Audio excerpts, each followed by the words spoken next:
ভিডিওটি একটু ভালো করে লক্ষ্য করুন। যেই ফলটি আপনারা দেখতে পাচ্ছেন এটা হচ্ছে পাম ফল।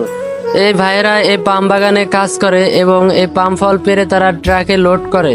এই ফলটির ওজন প্রায় 70 থেকে 80 কেজি। এই ভাইটি দেখেন কিভাবে এই ফলটি কাঁধে তুলে ট্রাকে লোড করে। আসলে প্রবাস জীবন অনেক কষ্টের হয়।